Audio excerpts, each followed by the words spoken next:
Voilà. Alors, je me mets d'abord moi et après, je te présente. Voilà. Bonjour tout le monde et bienvenue pour ce nouveau podcast.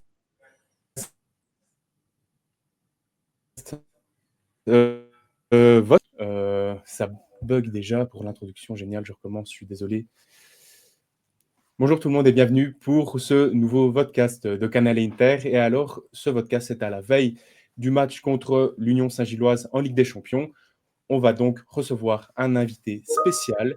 Je vous présente Vincent Miller. Vincent Miller, qui est journaliste spécialiste de l'Union pour les journaux du groupe Sudinfo en Belgique. Salut Vincent. Salut Giuliano, salut tout le monde. Et donc Vincent, on ne va pas se le cacher, donc on est collègues, on ne travaille pas ensemble directement, mais voilà, on travaille tous les deux pour Sudinfo. Donc c'est...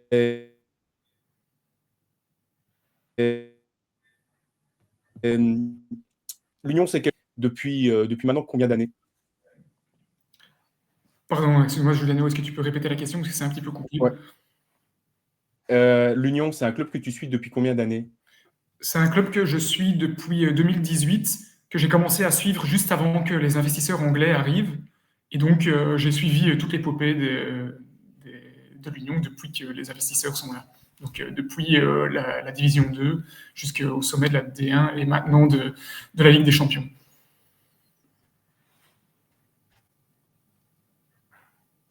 Attends, ça a encore coupé du coup. Voilà, peut-être, je ne sais pas si ça va changer quelque chose, mais... J'ai vraiment l'impression que c'est chez toi parce que chez moi, ma caméra fonctionne parfaitement. Donc, voilà. C'est trop bizarre, j'ai des chutes, on dirait, d'Internet, mais c'est chelou. C'est Voilà.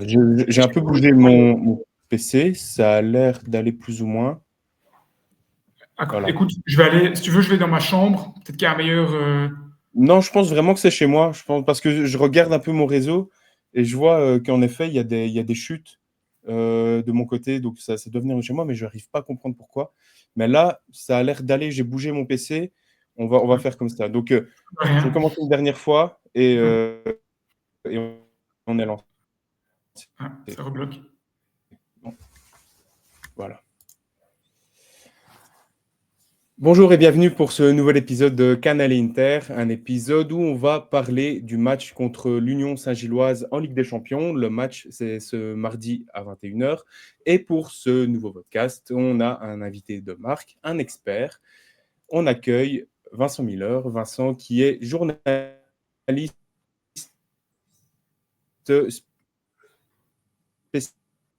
spécialiste pour l'Union. Pour Vincent. Salut Giuliano, salut tout le monde. Donc Vincent, toi tu t'occupes du club de l'Union depuis combien d'années maintenant?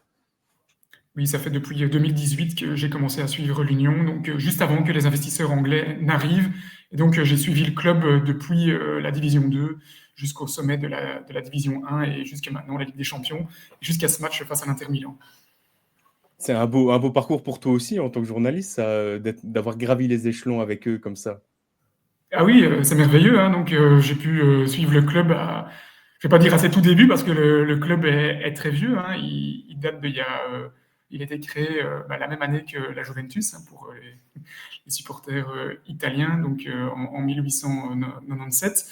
Mais oui, j'ai pu suivre vraiment toute l'épopée moderne, donc c'est très chouette pour moi aussi d'avoir vu tout ça. Donc, on va jouer donc ce match ce mardi soir à 21h.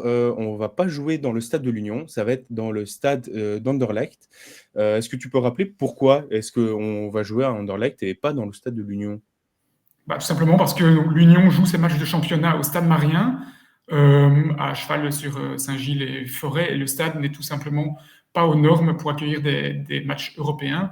Donc depuis maintenant 3 ans, c'est la 4e année que l'Union joue la Coupe d'Europe, à chaque fois le club doit trouver des solutions ailleurs pour accueillir ses matchs. Elle a déjà joué à Dundreef, à Louvain.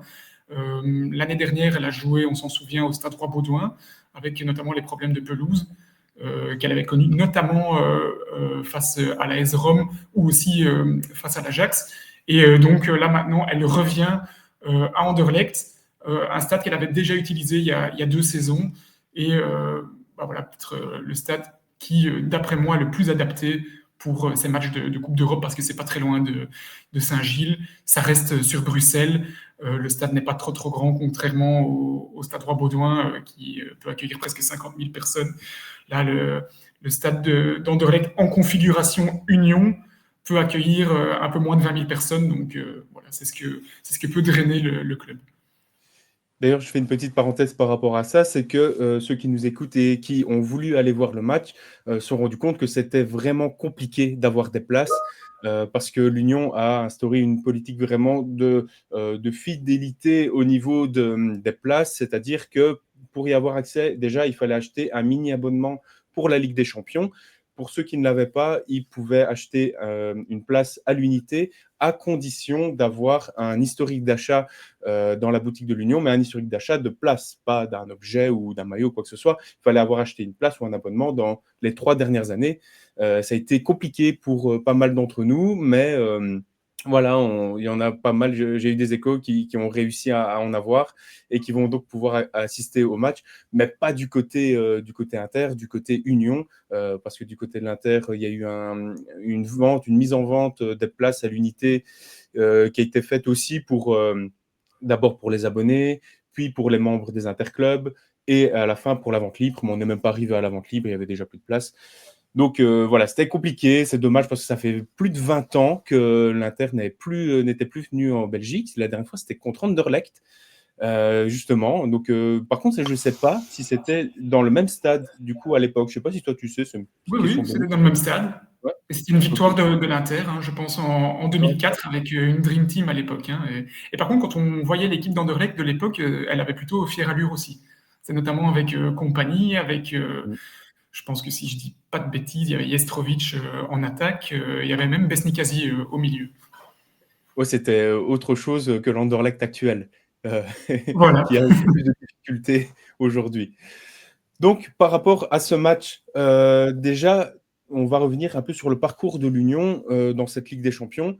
Donc, l'Union est champion en titre de Belgique. Champion en titre, je ne me souviens plus, mais ça fait 90 ans, c'est pas quelque chose comme ça? C'est ça, 1935. Ouais, Que, 1935, qu'elle a conquis son dernier titre. Voilà. Elle avait conquis tous ses titres avant-guerre et même avant Deuxième Guerre mondiale. Et puis, bah, voilà, elle a traversé des moments un petit peu plus compliqués. Et puis là, c'était la renaissance ces dernières saisons avec le Graal, la cerise sur le gâteau la saison dernière et ce titre qu'elle aurait probablement déjà mérité quelques saisons précédemment.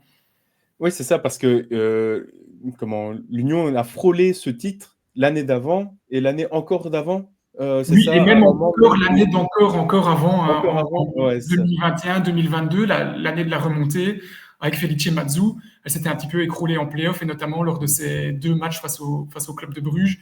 On se souvient, voilà, pour ceux qui suivent l'Union, de ce penalty loupé par Dante Van Zer face à Bruges, justement, qui aurait peut-être pu changer la face des play-offs. Et puis la saison suivante, c'était en 2023, ce fameux match à nouveau face au club de Bruges où l'Union avait tout en main pour remporter le championnat, et puis s'était écroulé dans les toutes dernières minutes.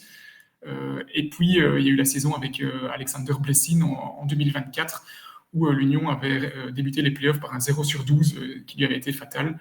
Alors que la saison dernière, avec Pocognoli, l'Union a réalisé les meilleurs playoffs de l'histoire, tout simplement. Donc les playoffs qui ont été mis en place en 2010, et donc l'Union a réalisé un 28/30, ce qui n'avait jamais été fait auparavant. Ouais, c'est ça. Il faut rappeler aussi ce système de play-off pour les non-belges qui nous écoutent, qui nous regardent.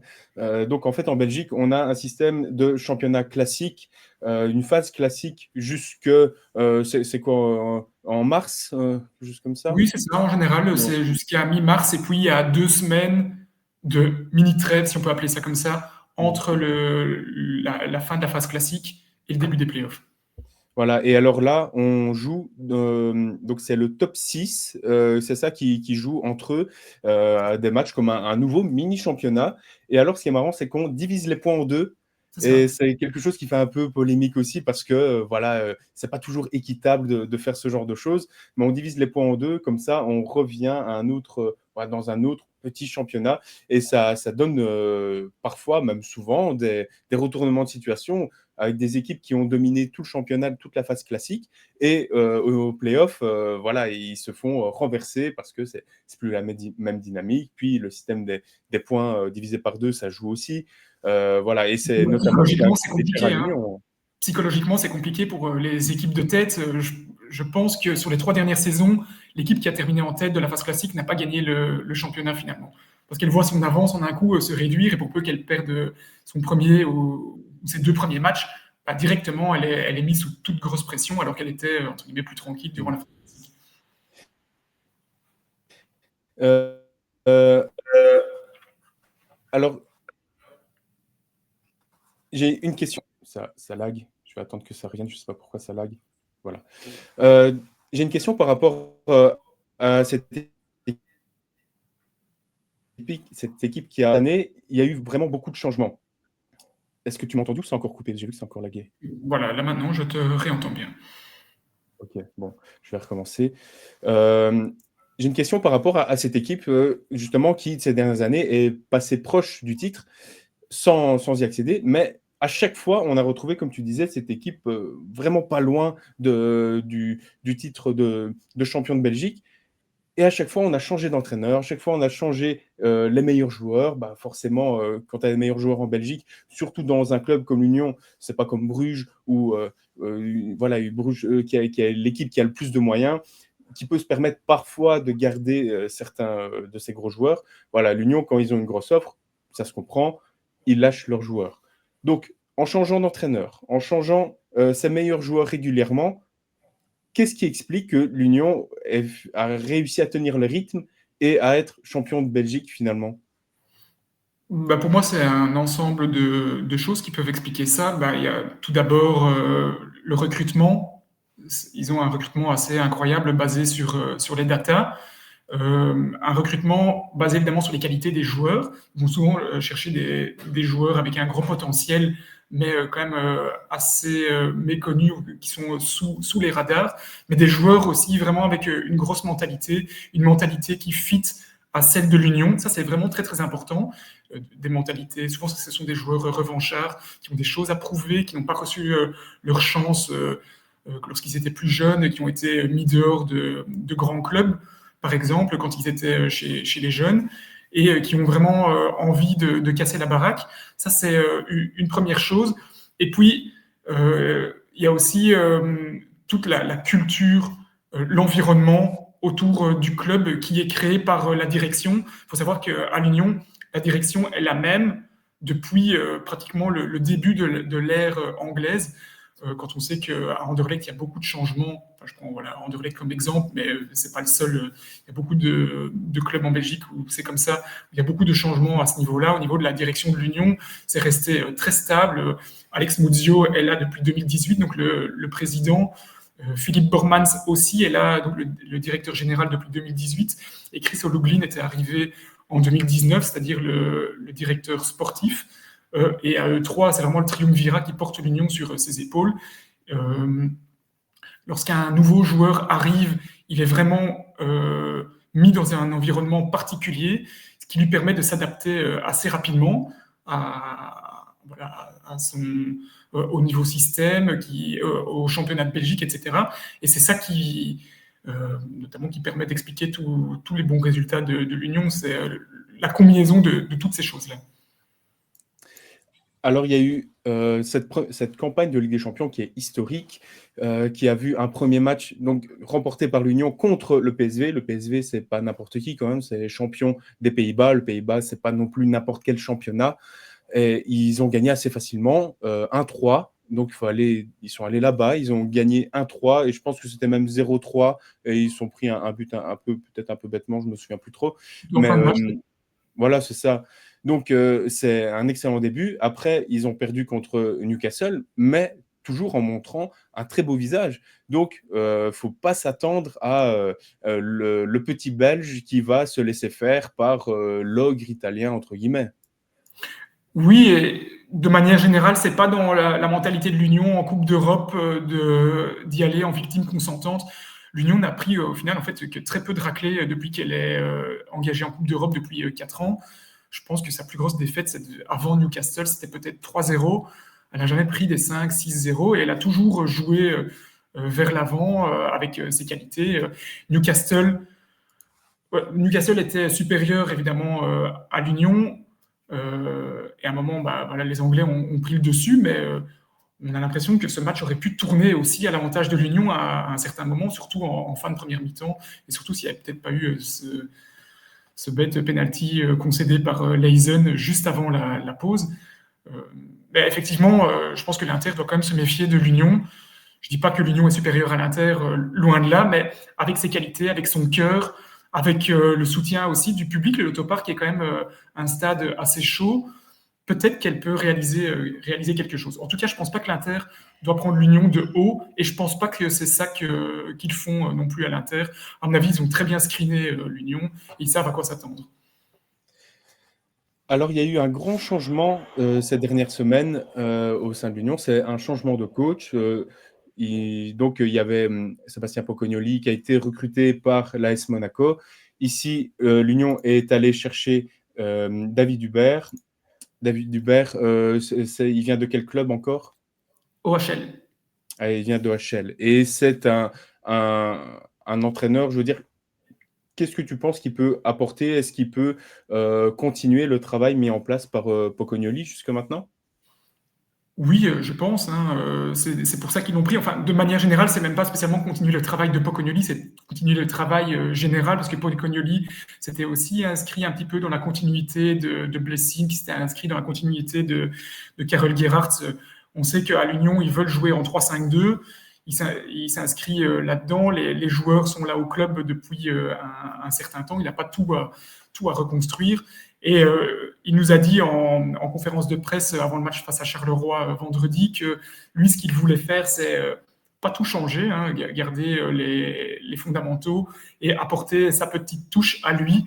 On attend encore, c'est trop tôt pour savoir c'est quoi exactement sa petite touche. Mais oui, c'est un entraîneur jeune il a 38 ans, si je ne dis pas de bêtises, 37 ou 38 ans.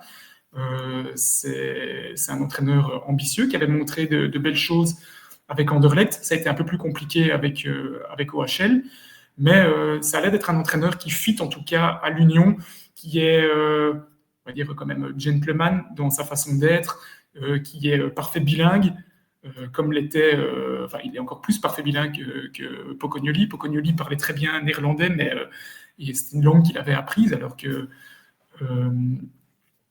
le néerlandais et le français sont vraiment les deux langues de David Hubert, un bruxellois. Donc voilà, ça paraît être sur papier quand même un bon choix de la part de l'Union. On verra, c'est encore trop tôt maintenant que pour savoir si c'était vraiment le cas.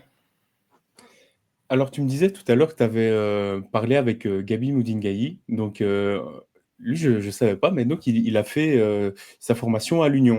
Tu me l'as appris. C'est ça, en tout cas, une partie de sa formation à l'Union, donc entre ses 14 et ses 16 ans, il a joué à Etterbeek, un club de 3e provincial à Bruxelles. Et puis, il a été repéré par l'Union Saint-Gilloise lorsqu'il avait 16 ans. C'était à la fin des années 2000. Il a d'abord intégré l'académie de l'Union, et puis très très rapidement, il est arrivé, on l'a fait monter en équipe réserve. Et puis de là, très très rapidement, tout ça, ça s'est joué en quelques semaines, quelques mois. Il a été intégré à l'équipe première, qui jouait à l'époque en division 3. Donc c'était il y a 25 ans de cela. Et il a joué 2 saisons avec l'équipe première. Et c'est là qu'il a été repéré par la Gantoise. Et puis il aura joué 4 ans à la Gantoise avant de partir en Italie. Et en Italie, il aura fait 4 clubs. Il en aura fait même un petit peu plus, mais on va dire 4 clubs marquants. Il aura fait Torino, il aura fait Bologne, la Lazio de Rome, pardon, Torino, la Lazio de Rome, Bologne pendant 4 ans, et puis l'Inter Milan pendant 2 ans. Il aura fait ensuite, après l'Inter Milan, il sera passé à Elche, en Espagne, mais voilà, là, il y aurait eu des problèmes extrasportifs et il sera vite revenu en Italie, à Cesena. Je ne sais pas si je le prononce bien. Oui, très bien. Et puis, il aura terminé à Pise qui était entraîné à l'époque par Gattuso, Ok. l'actuel sélectionneur de l'équipe nationale. Mais donc Pise qui était en D2 à l'époque, et ça remonte, si je dis pas de bêtises, aux alentours de 2014-2015. Mais en tout cas, donc, l'Union Saint-Gilloise a vraiment été la rampe de lancement de Gabi Moundingayi vers, je veux dire, les sommets de la Serie A, puisque à l'époque, l'Inter Milan, même encore aujourd'hui, mais à l'époque, l'Inter de Milan avait une équipe vraiment énorme. Il côtoyait des joueurs comme Zanetti, comme Maicon, comme il y avait Sneijder au milieu du terrain, il y avait l'attaquant italien Cassano, aussi avec qui ils ont très C'était bien. en 2012-2013 qu'il était C'est là? ça, entre 2012 et 2014. Il est Ouais, arrivé à l'Inter Milan en 2012. Il aura joué quelques matchs au début, 17 matchs, et puis il s'est blessé au tendon d'Achille. ouais, c'est ça. Et il est resté sur la touche pendant plus d'un an. Et puis voilà, après ça, ça a été très compliqué pour lui de se remettre de cette blessure. Il avait déjà 32 ou 33 ans à l'époque. Et puis il est parti, mais donc il garde quand même des regrets, c'est ce qu'il m'a expliqué, qu'il gardait des regrets de cette période-là parce qu'il avait tout en main pour s'imposer dans la durée à l'Inter Milan, mais malheureusement il a été freiné par cette blessure. Et pourquoi est-ce qu'il avait tout en main pour s'imposer à l'Inter? Parce qu'il était vraiment voulu par le président de l'époque, Moratti, qui l'avait appelé personnellement, lui avait dit qu'il le voulait. Et c'était un énorme président, Moratti, de l'Inter. Il avait repéré des joueurs comme Adriano ou comme Ronaldo, je pense. Et donc, Mhm. voilà, Nengolan était en pleine bourre à ce moment-là et a été malheureusement pour lui freiné dans son élan par cette blessure. C'est vrai que Moudingaï, il est tombé dans la mauvaise période aussi à l'Inter, parce que c'était le début de ce qu'on appelle la Banterera de l'Inter, où c'était des années très compliquées, où on avait un effectif qui était de moins en moins bon. C'est vrai qu'il a connu la fin de Zanetti, il a connu Cassano, mais il a aussi glissé vers cet effectif qui n'était plus... il n'y avait plus de stars, en fait. Il n'y avait plus de Maicon, il n'y avait plus de Sneijder, il n'y avait plus... donc, il est peut-être arrivé au début, mais après, chez nous, dans comment on dit, dans l'imaginaire collectif des interistes, il est vraiment catalogué dans les joueurs de la Banterera. Et c'est vrai que, bon, on peut se souvenir de quelques bons matchs de lui, mais ce n'était pas le passage espéré. Et je pense que aussi, pour moi et pour d'autres en tant que Belge, c'est vraiment dommage et regrettable qu'il n'ait pas pu s'imposer comme on le voulait. Mais, Oui, et je fais un petit parallèle avec l'équipe nationale aussi de Belgique. Il a porté les couleurs à 17 reprises, je pense, une petite vingtaine de reprises. Et c'était entre 2003 et 2009, c'était les années noires de l'équipe nationale où elle ne s'est pas qualifiée une seule fois pour un Euro ou une Coupe du Monde. Et donc, voilà, il est aussi associé à cette équipe qui ne parvenait pas à faire des résultats.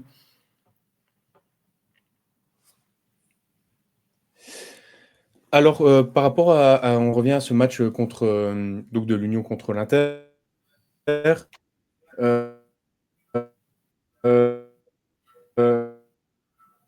la conférence de presse, j'ai l'impression que ça s'est bloqué encore, je vais reprendre. J'en reviens à ce match entre l'Union et l'Inter. Donc, la conférence de presse, c'est ce lundi après-midi. Là, quels sont un peu les avis, les opinions, un peu qu'est-ce qui transpire un peu au niveau du club de l'Union à l'approche de ce match de Ligue des Champions contre l'Inter? Ils savent que c'est un match de prestige, que c'est énorme de recevoir l'Inter Milan. Mais voilà, on l'a déjà un petit peu discuté précédemment. L'Union ne va pas se laisser impressionner par ça. Il faut savoir que c'est plus la même Union qu'il y a 3-4 ans. C'est pas l'Union qui avait affronté les Glasgow Rangers en barrage, au troisième tour préliminaire de la Ligue des Champions il y a 4 ans et qui avait été impressionné par l'ambiance d'Ibrox, etc. Maintenant, l'Union a pris quand même de l'expérience au niveau européen. Elle a joué contre Liverpool déjà l'année dernière, elle a joué contre l'AS Rome, elle a joué contre l'Ajax, elle a déjà rencontré des adversaires prestigieux, récemment Newcastle aussi. Donc, Évidemment, l'Union respecte l'Inter, mais voilà, elle va y aller à fond dedans comme elle l'a toujours fait. Et puis les joueurs vont être hyper motivés. Il faut savoir que pour les joueurs de l'Union, c'est une scène incroyable pour se montrer. L'Europe, on se souvient qu'il y a 2-3 ans de cela, Victor Boniface avait réalisé un très très gros match face au Bayer Leverkusen. Et quelques mois plus tard, il avait été transféré au Bayer Leverkusen. On se souvient aussi que Amoura avait joué des gros matchs au niveau européen, et puis ça lui avait permis de réaliser un beau transfert en Allemagne aussi. Donc voilà, je ne dis pas que les joueurs jouent pour leur transfert là maintenant contre l'Inter, mais ils savent que l'Europe entière les regarde, et donc ils n'ont pas envie d'être ridicules, et ils se disent que s'ils font un exploit, ça va être quand même assez retentissant au-delà des frontières de la Belgique. Du coup, tu conseillerais qui de l'Union à recruter pour l'Inter? C'est une bonne, c'est une Si bonne question. on tapait dans l'œil. Euh, je dirais que peut-être les attaquants, en tout cas peut-être Fleurouch, qui a fait un très très bon début de saison. Donc c'est un nouveau venu, hein. Il vient du championnat slovène. Il est international autrichien depuis peu. Il a déjà marqué 5 buts dans le championnat de Belgique. C'est le meilleur buteur actuel du championnat de Belgique. Il a commencé sur les chapeaux de roue. Il a marqué 3 buts en 2 matchs, je pense, dès ses débuts. Et puis il a rapidement marqué un 4e goal. Et puis il a subi un petit creux, ce qui est assez normal. Il devait s'adapter à un nouveau championnat, à ses nouveaux coéquipiers, à un autre niveau. Et là maintenant, contre Charleroi, il a retrouvé le chemin des filets, et il a donné un assist aussi. Et surtout, ça va être son premier match de Ligue des Champions, parce qu'il était suspendu pour les 2 premiers matchs de Ligue des Champions. Donc il n'a pas pu jouer contre le PSV Eindhoven ni contre Newcastle, parce qu'il purgeait une suspension européenne d'un carton rouge pris avec son club de Ljubljana la saison dernière en Conference League, où il avait écopé de plusieurs matchs de suspension. Donc lui, il aura à cœur de se montrer. Il est jeune, et on sait qu'à l'Union, au final, les grands attaquants n'ont fait que sortir ces dernières années, et encore récemment, Ivanovic, transféré à Benfica. Donc je dirais peut-être pourquoi pas lui, ou l'ailier droit Kalaili, qui est une jeune promesse israélienne, et qui était à l'époque le plus gros transfert entrant de l'histoire de l'Union. Pourquoi pas si l'Inter a besoin d'un ailier droit, mais c'est plutôt des paris sur l'avenir qu'il faut faire. Voilà. Il n'y a pas encore de grands joueurs confirmés à l'Union.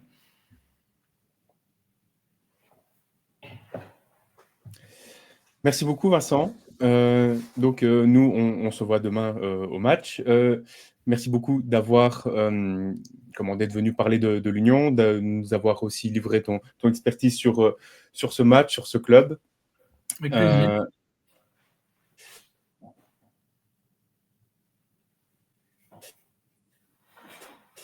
Je vais attendre que ça remette, voilà. Je vais couper donc avec toi, et je vais enfin, pourquoi ça coupe, ça me saoule. Donc, t'as entendu ce que j'ai dit? Je vais couper avec toi, et je vais juste continuer, moi, pour la fin, pour parler. Ok,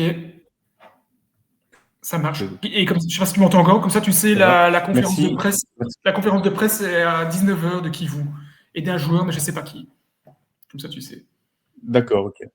Ça va. Par hasard, tu sais pas à quel hôtel les joueurs de l'Inter vont? Non. Je ne serais pas t'aider. Je serais pas t'aider pour ça. Ça va. Mais si tu as quelques infos du côté de l'Inter, n'hésite pas, hein, non plus. Mais voilà. Oui. Je suis beaucoup axé sur l'Union, bien évidemment. C'est plus ça qu'on me demande au journal, mais voilà, s'il y a quelques trucs sympas sur l'Inter, n'hésite pas. Ça va. Oui, après, je suis pas un insider, donc je pourrais rien te donner comme info croustillante. Mais si tu as besoin d'infos sur, je sais pas, le fonctionnement de l'équipe, qu'est-ce qui pourrait faire mal à l'Union ou quoi que ce soit, ça, je pourrais te répondre. Ça va, ok. Déjà, sache qu'il y aura certainement une grosse rotation du côté de l'Inter. Ouais. Ouais, il y aura sûrement une grosse rotation, parce qu'on joue Naples le week-end prochain. Ici, on a affronté Rome. Lautaro, il est revenu tard de son match international en Argentine. Il n'était pas au top contre la Roma. Donc, à mon avis, on va avoir une attaque remplaçante avec Boni Esposito. Et il va y avoir un tournant, à mon avis, au milieu. Ouais, donc, Toi, est-ce que tu saurais me faire l'équipe probable de l'Inter? ouais, ok, bien sûr. Bien Voilà, sûr. le 11 et les remplaçants, et voilà, parce que moi je vais faire du côté de l'Union, mais voilà, Ouais. sinon je comptais demander à un journaliste italien, peut-être si j'en trouve un sur place. Je vais bientôt aller au Lotopark, c'est dans une Mm. heure, la Ok. conférence de presse. Mais si tu sais me faire ton 11 de base que tu penses, et je mettrai celui-là dans le journal, quoi. Ouais, ok, ça va, tranquille. Ça va? Ça va. Merci. Et Ok. bah, on se voit demain. Moi Greg m'a demain, accrédité, donc je serai là. tu verras, tu dois aller chercher ton accréditation. T'as déjà été au Lotopark? Non, jamais. Tu verras, en fait, quand tu es avenue Théo Verbeek, tu dois aller chercher ton accréditation dans un local, enfin, dans une espèce de pièce. C'est pas à l'entrée même, quoi. C'est le long de l'avenue, là où il y a les guichets. Et c'est parfois un peu le bordel. Tu verras, il y aura peut-être une file de malades. Ne fais pas Mhm. cette file-là, rentre directement dans le bâtiment. D'accord, ok. Rentre directement au guichet. C'est juste que les gens font la file pour un guichet, mais le guichet d'à côté, c'est les accréditations. D'accord, ok. Est-ce que il y a un parking inclus ou quoi? Normalement, oui, mais je ne sais pas si tu l'as reçu. Voilà, moi, je pense que j'ai encore rien Non. reçu pour le moment, mais normalement, si tu es accrédité, il y aura le parking juste à côté de l'hôpital, là. Voilà, qui est vraiment D'accord. tout près, quoi. D'accord, ok. Je vais voir avec Greg ça. Ok. Ça va. Ça va. Allez, je te Allez, remercie. plus, à Salut. demain, hein. Ciao. Ouais. Ouais, bonne journée. À toi aussi. Salut. Ciao.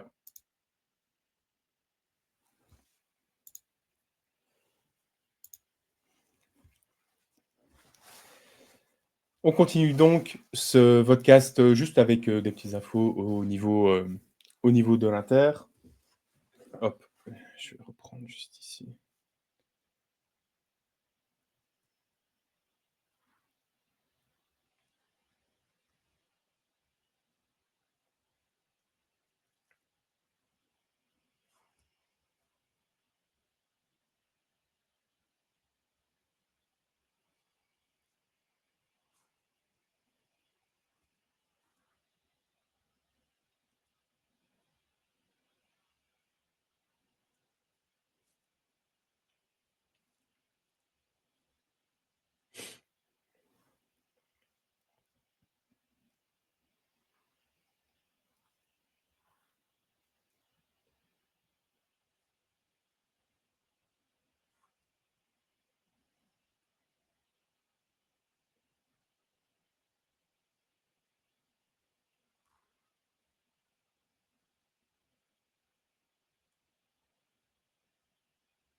On se retrouve donc pour la fin de ce podcast où on va juste parler vite fait de l'Inter, de la composition des joueurs qu'on peut espérer voir sur le terrain, euh, de ce qui un peu transpire sur les réseaux sociaux, devrait faire un petit turnover. On devrait avoir l'attaque remplaçante, donc avec Boni toujours, puisque Thuram est toujours blessé, et Esposito qui serait titulaire, parce qu'on a vu Lautaro est revenu tard de sa sélection en Argentine. Il n'était pas au top physiquement contre la Roma, et qui vous l'a expliqué. Il a tenu à jouer, il a joué le plus possible. Mais il a été remplacé en cours de match. Donc, vu qu'il y a le choc contre le Napoli le week-end prochain, certainement qu'on verra l'attaque remplaçante. Donc, en attaque, Boni Esposito. On aura toujours dans les buts Sommer, sauf si qui vous fait une petite surprise, Aimé Martinez, mais j'ai pas l'impression. En défense, on aura Akanji De Vrij qui remplacera Acerbi et toujours Bastoni sur la gauche. Et alors, on aura sur les côtés Dumfries et Di Marco. Ce serait normalement Di Marco qui prendra la place sur la gauche et pas Carlos Augusto. Perso, je mettrais Carlos Augusto, mais voilà, c'est normalement ce qui devrait se passer. Au milieu, Barella, Çalhanoğlu et Sušić. J'espère qu'en effet, on verra Sušić dès les premières minutes. Ce serait vraiment intéressant. Et donc, comme je l'ai dit, l'attaque remplaçante, Boni Esposito devant. J'ai aussi un petit mot pour ceux qui viendraient au match. Si jamais ça vous intéresse, envoyez un petit message sur Twitter ou sur Instagram. Et on peut se retrouver avant le match. On est quelques fans, hein, je sais, j'ai parlé avec certains d'entre vous et on sera quelques-uns à aller voir ce match. Donc, à Bruxelles, ce mardi soir, on peut se retrouver quelques heures avant pour boire une bière, pour échanger. Donc, n'hésitez pas si jamais vous êtes de passage pour ce match et on se capte. Merci beaucoup d'avoir écouté cet épisode et je vous dis à la prochaine. Salut à tous. Ciao, ciao.